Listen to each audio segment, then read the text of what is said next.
சைக்காலஜிக்கலாக ஒரு நண்பர் கூட ஒரு பதிவு ஒன்று போட்டிருக்காரு வந்து, அது ரொம்ப பிரமாதமாக இருந்தது, பொறுத்து கூட பார்க்கலாம் வந்து.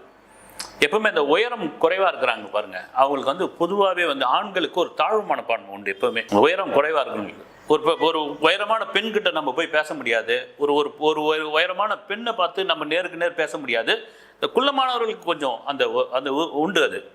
அது எப்படி அவங்க இதுவாக்குறாங்கன்னா, அவங்க திறமையை வந்து காட்டுவாங்க வந்து.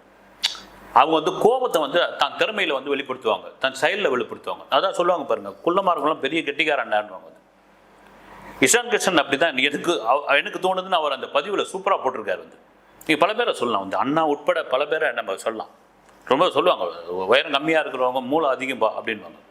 அதுக்கான காரணம் என்னென்னா, இந்த தாழ்வு மனப்பான்மையை வந்து தன் திறமையில் கட்டுறது வந்து. அபிஷேக் சர்மா டக் அவுட்டு, இஷான் கிஷன் மேலே எல்லாம் சேருது.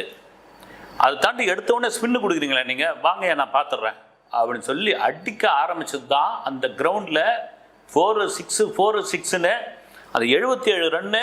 இப்போ நம்ம ஊர் கிரவுண்டில் இல்லை சின்ன கிரவுண்டில் பார்த்தீங்கன்னா அது கிட்டத்தட்ட ஒரு 150 ரன்னுக்கு சமங்க. அது அடி நீங்கள் வந்து அந்த இடத்துலேயே பாகிஸ்தான் வந்து கொஞ்சம் அப்படியே ஒரு மாதிரி ஆயிட்டாங்க.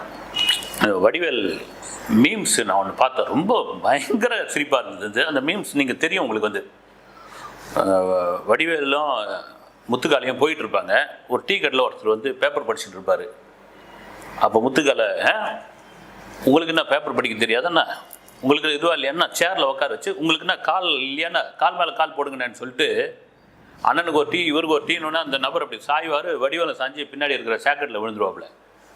அது மாதிரி நான் சிவனேன்னு போயிட்டு இருக்கேன், என்ன ஏன்டா வந்து இது மாதிரி பண்ணி விட்டுன்ற மாதிரி வடிவேல் கேரக்டரில் பாகிஸ்தானையும், முத்துக்கால கேரக்டரில் வந்து ஸ்ரீலங்காவையும். ஏன்னா நான் பாட்டு சிவனேன்னு விளையாட மாட்டேன்னு சொல்லிட்டு இருந்தேன்.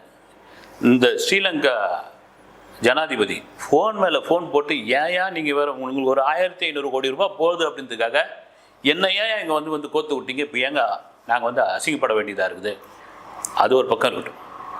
ரெண்டாவது செகண்ட் இன்னிங்ஸ் ஓகே 170க்கு மேலே இருக்குது, ஒன்றும் பெரிய ஸ்கோர் இல்லை, அடிச்சிடலாம். பாகிஸ்தான் கொஞ்சம் டஃப் கொடுப்பாங்கன்னு பார்த்தா தட்டு 3 விக்கெட் விழுந்தவொடனே அப்படியே அப்செட் ஆகிட்டாங்க, டோட்டலாக அப்செட் ஆகிட்டாங்க.